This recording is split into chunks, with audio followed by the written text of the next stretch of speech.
The explosive growth in Ghana has led to a significant housing problem. As a result, developers are fastly moving to provide new housing options to Ghanaian residents as well as individuals from the African diaspora who are trying to find a second home or move back to Ghana. We had an opportunity to visit this new city. It is called Apollonia City. That is expansive, that is massive, and that provides a perspective of suburban life in Ghana. Hey, how you doing? Hi, sir. Not too bad. How are you? Oh, good. Rolling Mark. Bright. Owusu Kamofa. Okay. All right, then. Ghana, Akwaba. I'm sure you've been hearing that a lot. I've been my second time here. All right. Okay. All right. So, ready to Apollonia? Apollonia. Yeah. Let's go. One of our homes. This is a typical 3-bedroom unit. 3-bedroom? 3-bedroom. Okay. Yeah. Right. Detached.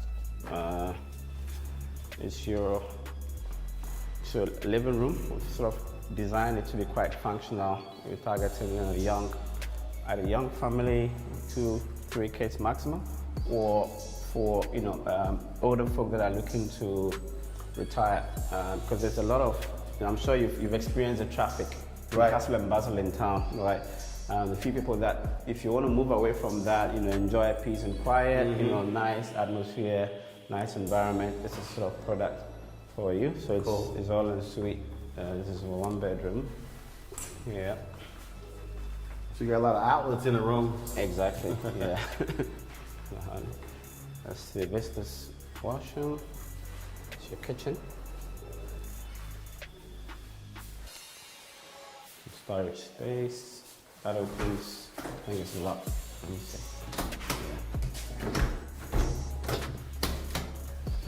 Yeah. It's locked. Okay. Yeah, that opens to the back of the house.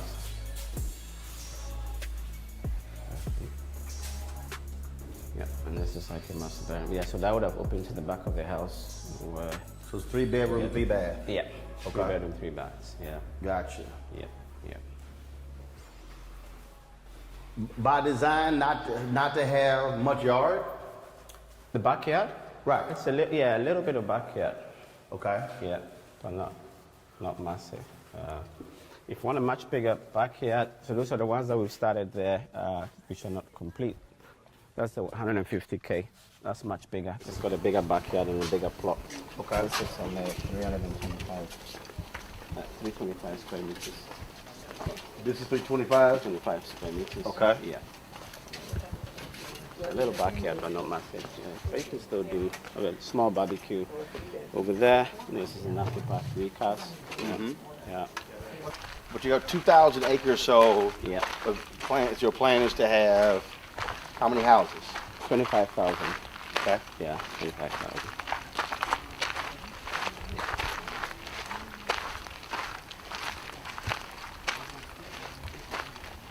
And you say economically you're targeting, so these homes here start at what? These homes here start at... So are these essentially the starter homes in this area? No, we'll see the starter homes in this area. Okay. The starter homes start from about 50. Okay. About 50K. So you're going Yeah, from 50K. 50K US all the way to what? Currently all the way to 175, but by the time we're done, all the way to about $1 million. We have plans in the latter phases to do like a golf development. Okay. Much higher end development. Yeah. Okay. But in terms of phasing, we felt that the current today the demand in the market was there from starter homes to sort of the middle class. Okay. Now once you populate it, the other guys in the sort of the high end will then start to come in. Okay. Because we need to put in a few things. Next year we'll put in a clubhouse. Uh-huh. A clubhouse. We'll put in a retail center here, as you can see. And then when the time the school is done, so you still have a few more amenities to put in. Then you can start to attract the much higher end clients to come into it. Because then today they have other options much closer to town. Yeah. Okay. Exactly.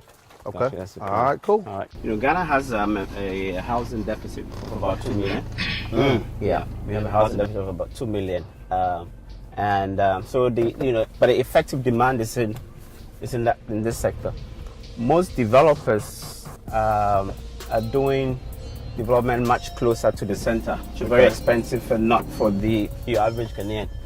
You probably would have noticed. I mean, if you rent a townhouse or a flat anywhere close to town, you're paying not of $2,000 a month, and that's not your average Ghanaian market. So we are catering 2,000 US. US. Wow. Yeah, it's really Wow. close. I mean, nice. So we are catering to. This is where the market really is, and because here we've got a few guys who actually, most of the diaspora guys bought it and they've rented it out. This is renting at $300, $400. Their product for $300, $400. So this is another development. These are more of, as I said, story building townhomes. Okay. Yep. Story building townhomes. These are 4 bedrooms for buy other ones, this type of product. So this is the 175K. This is 175K? 175K, yeah. Between 150 and 75, depending on the spec. Yeah. If you want a fully spec, with air conditioning, then like a fully fitted kitchen. So it goes all the way to 175. Yeah, depending on how you spec it. Yeah. And so, based upon your research, yeah, folks here don't want their own land, because, like, first, in the United States, yeah, that's what people look at the houses. They also look at the plot. The plot. They look at, hey, I need some grass, some acreage. Yeah, yeah. No, they do. So we also have. I mean, okay, maybe we'll go into this development first. Because that's why we've got various products for different kind of people. Okay. Because here you can, what we call Nova Ridge. You can actually, here you can also buy the plot, the stand, and then you can pick from one of our designs. Right. Or you can bring your own design, which we will have to custom home build. Custom home build, exactly. And we can do that for you as well, as you can see. Okay. We've got some old foam that I've just started building. So here again, the infrastructure has gone in.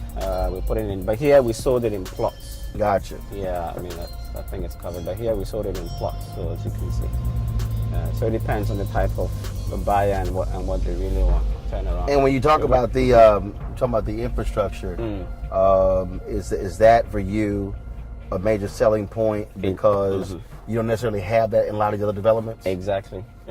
So a major selling point is really the infrastructure, because really you won't find the Ghanaians are used to buying land without infrastructure, because nobody does it. The government doesn't have enough funding to put that in.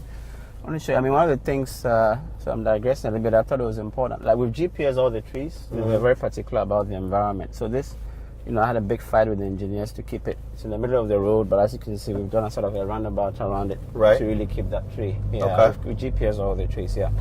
No, so back to your question, yes, infrastructure is non-existent. If you go out of our developments, as the people just buy the land, and you pray and hope that at some point, government may come in and put it. Maybe after 10 years. What also tends to happen is that people sink their own boreholes to get water. Sometimes you have to buy your own poles, electricity poles to get power to your side. No, it's that bad. It's ridiculous. So all you get is land. Whereas here, everything has already been put in. All right, so just come in and build. And more important, one of our biggest selling point is also the what we call the management, the urban management. Because again, today, if you buy land or house in most places, there's nothing stopping a church, somebody from putting in a church right next to you. Yeah, so basically, what you don't. It's a zoning issue. It's zoning. So with zoning, you're restricted with what you place. Exactly. So okay, so because you're master planning it, and you're controlling where anything is built. Exactly.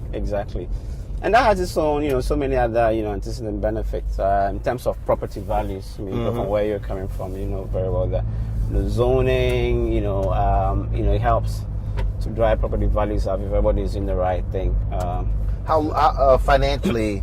How large is this development? What's the financial commitment? 250 million. 250 million. 250 million. Yeah. Got it. And it's and that's just the infrastructure actually. Just infrastructure. Just infrastructure. Yeah. Wow. Just infrastructure. If I was adding, because we treat these as sub projects within the development itself. We also add it all up. We're probably including the commercial. So what we always say is that we invest 250 million, but that further catalyzes $1 billion. Chief, how are you doing?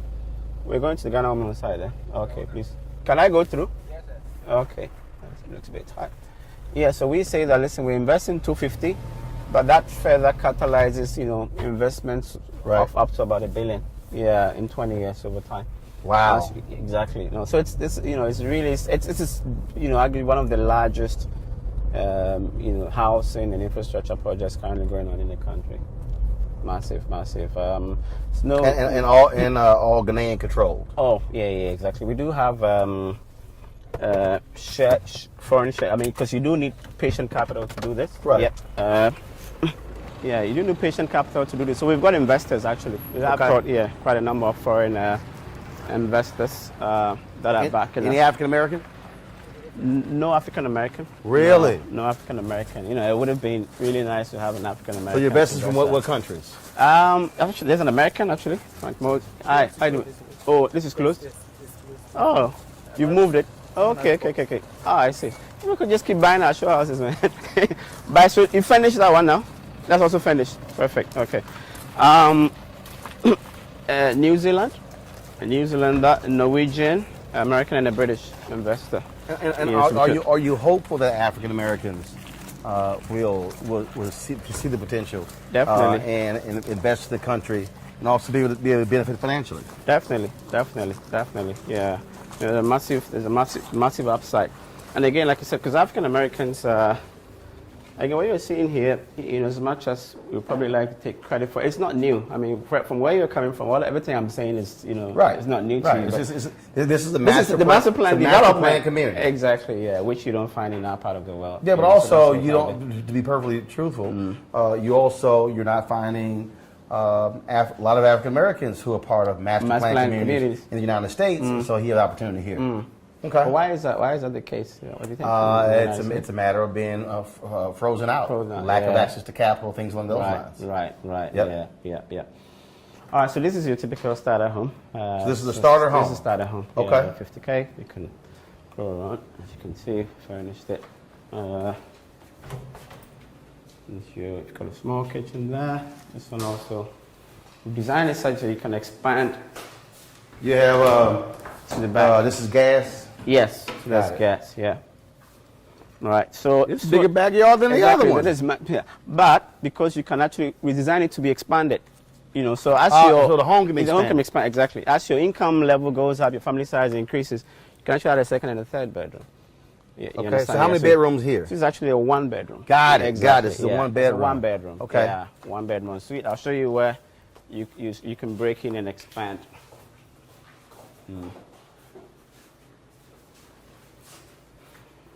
So the expansion is through here. This is your master bedroom.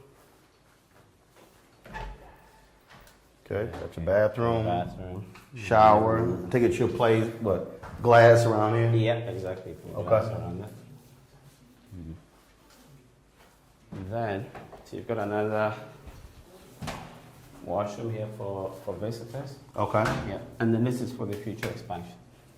Got it. Through here and there. So if you want to expand, you can. If not, you want to. Exactly. Okay. Exactly. So one bedroom at 50,000. Exactly. Yeah.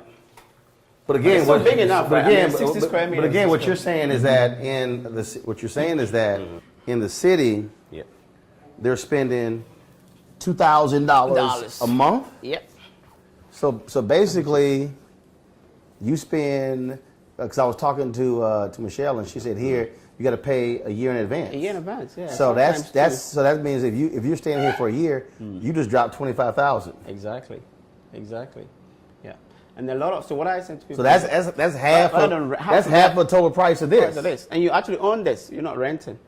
Do you? Okay. So after let's say, all right, I bought a one bedroom home here. Yeah. Am I paying property taxes? What are my expenses after I bought the home?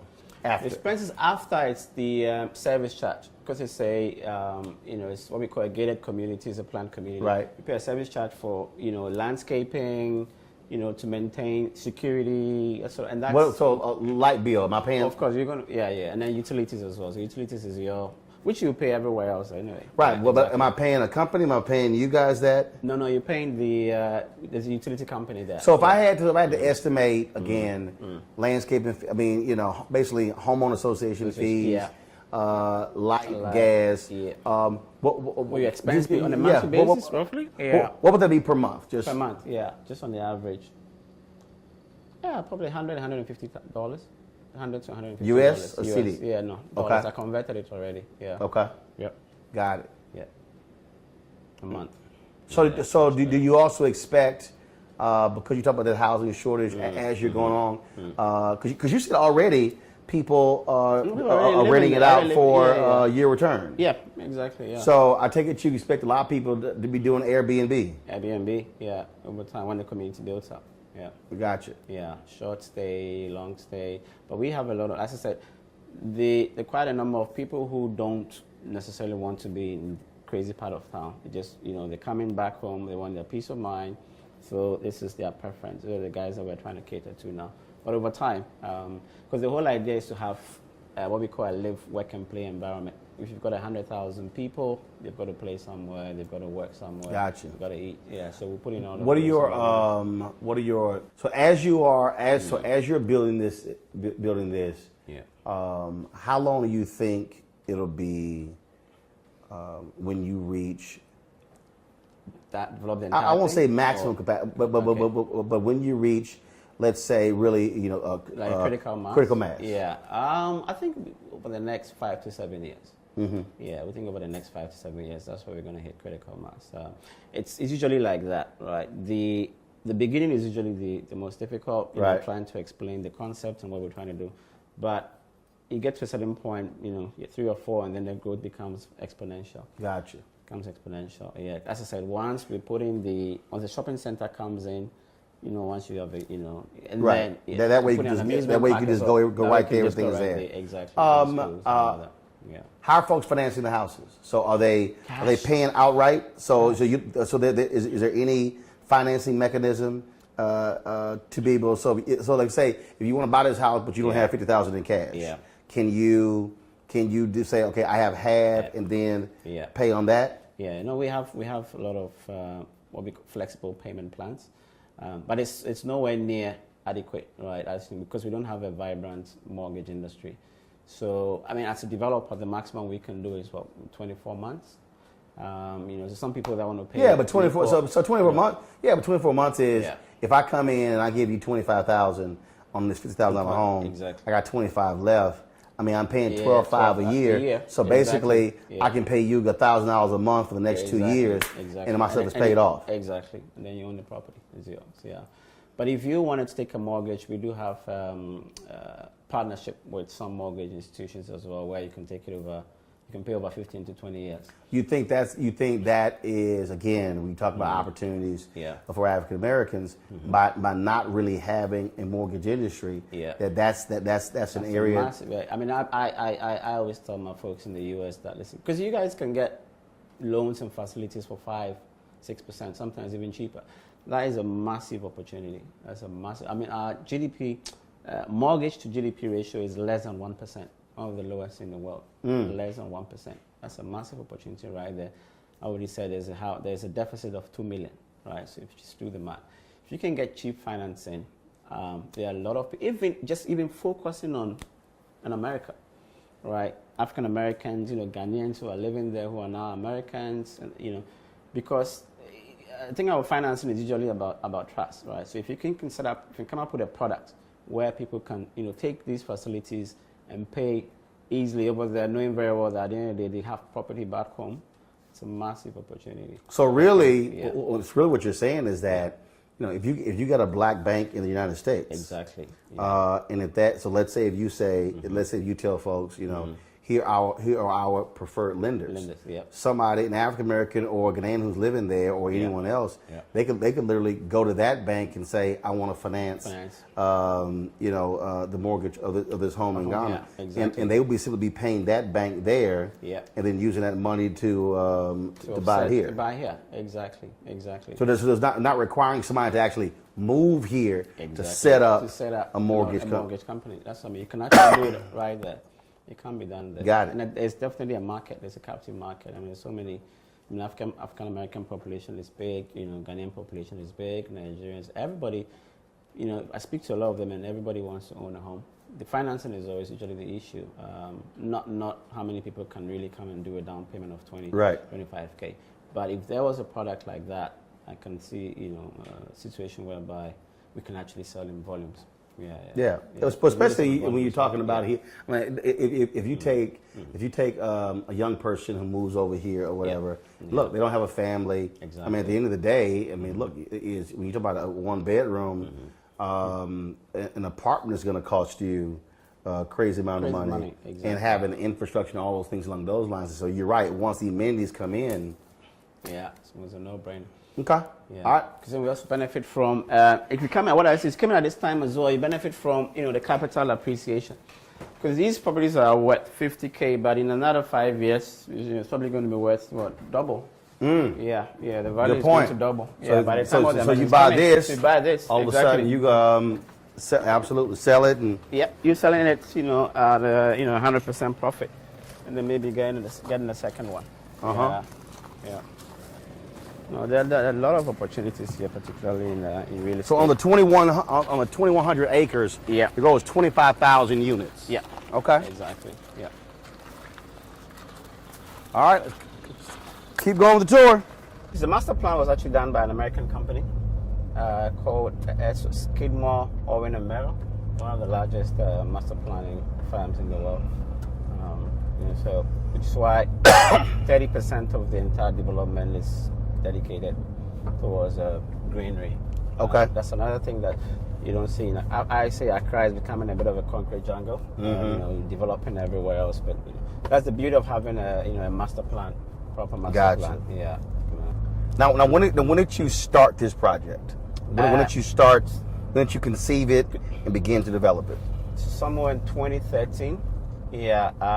That's when it actually started, and it took a while to basically assemble, and the acquisition, this type of large piece of land takes a while. Do all the due diligence, get it registered, get the legal title for the land, and then started putting in, before we started getting all the approvals, planning approvals. That obviously also takes quite a bit of time. So the execution itself just over 24 months, but the conception, and the planning, somewhere from 2013. I hope there's somebody here, but I wanted to show you one of the first investments that we did. So this is a cell tower. We just put it in to improve the cell phone communication in the area. We're very particular about aesthetics, so Wow. Okay. So basically, you decorated your cell tower. Exactly. Decorated it so it looks like a tree from afar. Cool. But yeah, it's really a cell tower. So we bring, again, as I was saying, 24 months ago, there was nothing here. If you just visualize it, was just push. There was no infrastructure. So we bring in the power from 18 kilometers. On our way out, I'll show you on all of those massive high tension towers, 18 kilometers. And it comes all the way into the substation here, which we step down and then reticulate into the community. So we can go in and have a look.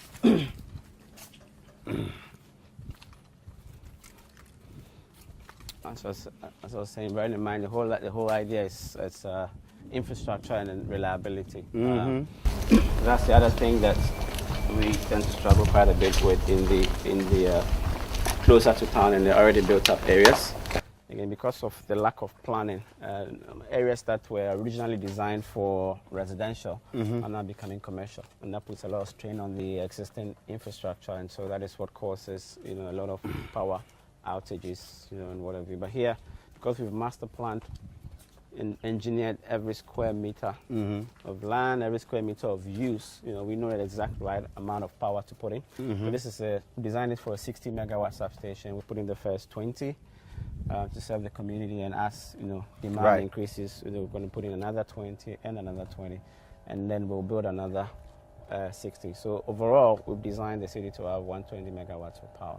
Right, so that's what's being brought in, but you're also building that solar farm. Exactly, we're also building a solar farm, which will feed into this one. Okay, gotcha, gotcha. Exactly. Rather than, we're trying to prevent houses from having, solar. Right. So you bring, so that solar farm will reduce. So basically, that's going to really help folks with the bills. Exactly. Okay. We've blended it. I mean, we did particularly, most of the guys, the industry guys are very excited because when we blended it, we basically reduced the tariff by almost 40%, particularly during the day. The thing about solar is when you put in the batteries, it becomes more expensive. But during the day, particularly for users whose peak demand is in the afternoon, it's really going to reduce their bills by about 40%. Okay. Yeah. Let me see. This is it's a very modern design. Yeah. For most substations, you see a lot of the switch gears outside.